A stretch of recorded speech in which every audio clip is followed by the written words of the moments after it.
There's 4 sources for development is what the quadrilateral focuses on. 4 being scripture, tradition, reason, and experience. And I mean, who knew, Jeff, that we'd be covering spiritual practices from the 18th century in our Forest in the Trees podcast? It's a fascinating framework for understanding your faith.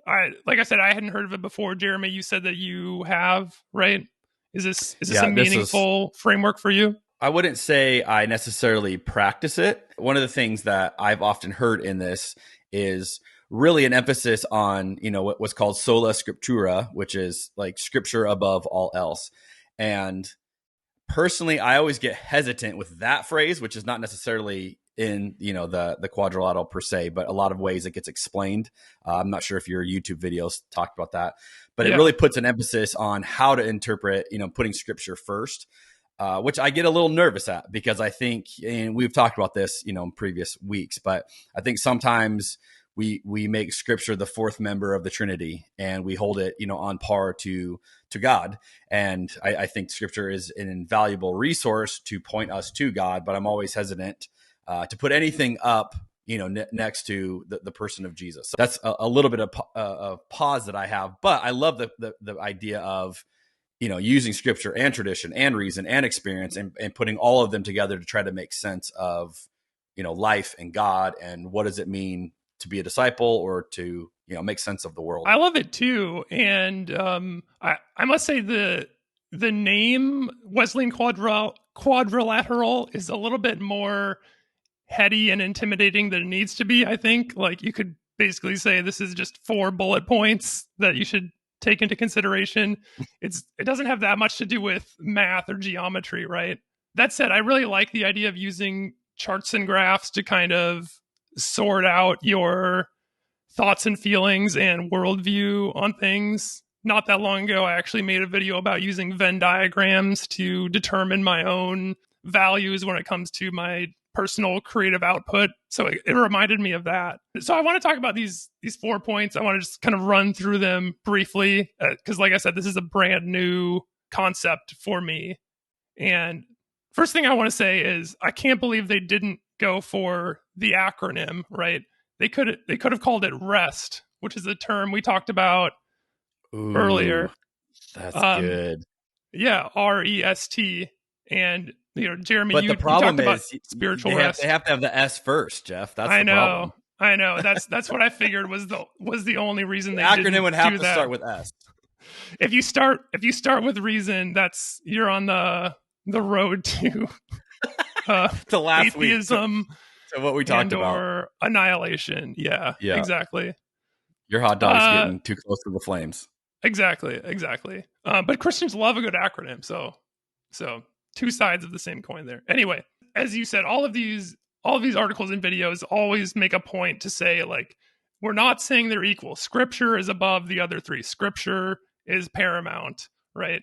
So that's something that I obviously have issues with, because for me, the idea of giving scripture, giving the Bible this special consideration, or considering it as a trump card that is like more important than reason, for example, I guess that's a recipe for religion, I suppose, of like saying this is a sacred text.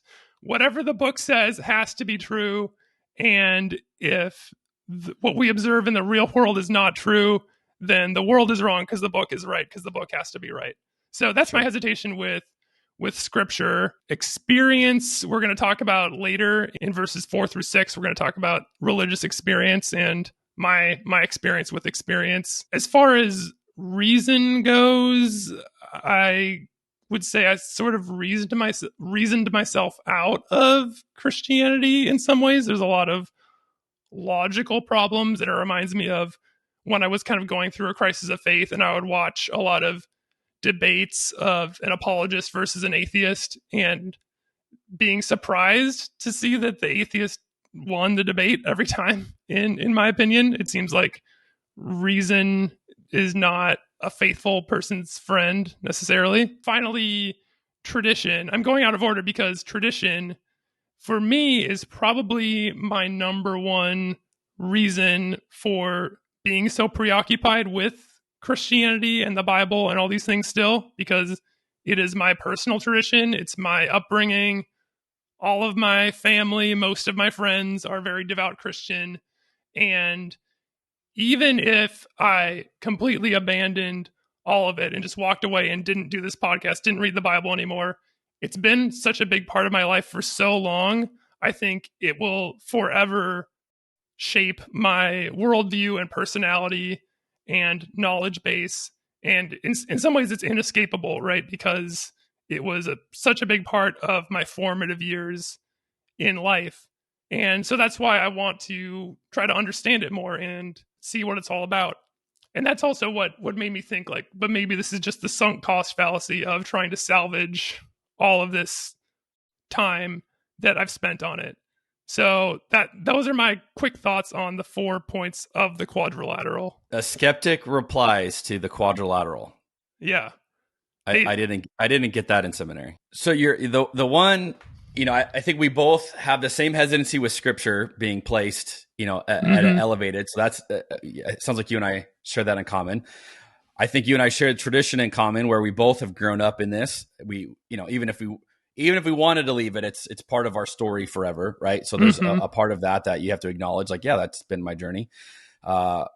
Experience we've talked about numerous times on the podcast. We're going to talk about that in a minute, so I'll just leave that one. But what I would differ with you, I think, the most is on reason. I would not agree that reason, is not a friend to faith. I think reason is not a friend to mainstream evangelical Christianity, and much of the theologies that are prominent in America today, I would say, are not friends of reason. And, talk about the traditional view of hell, which, again, we spent a lot of time with last week in chapter 5, but that would be one to me. I would say just reason that out and you get a monstrous view of God. Most Christians don't. They just accept it, move on, and don't ever think about that. So I would agree with you in that regard, but I think there are reasonable answers and reasonable explanations. And I suppose that is why you and I are both willing to do this kind of a podcast, because we are reasoning this out together. And I think each of us think that, our line of thought is reasonable and able to hold up. And, we're kind of both testing that in real time each week. And so I think that's actually kind of cool way to process. We're processing through reason together to figure out what is more reasonable. And, ultimately we get to have our own takeaways, and the listeners get to have their own takeaways as well. And so it's actually kind of cool. Like we're living out the quadrilateral in real time through this podcast, whether we knew it or not. Yeah, that's something I like about it, and that some people have said about it is it's not necessarily a new way to think. It's just kind of pointing out a way that we already think, which I guess I would say, like, there's probably more than just 4 categories. You could probably add a couple other categories in there if you wanted to. This comes from a guy named John Wesley, who lived in the 18th century. He never coined the term Wesleyan Quadrilateral. It wasn't coined until a book later, 20th century. Yeah, this was like 200 years later.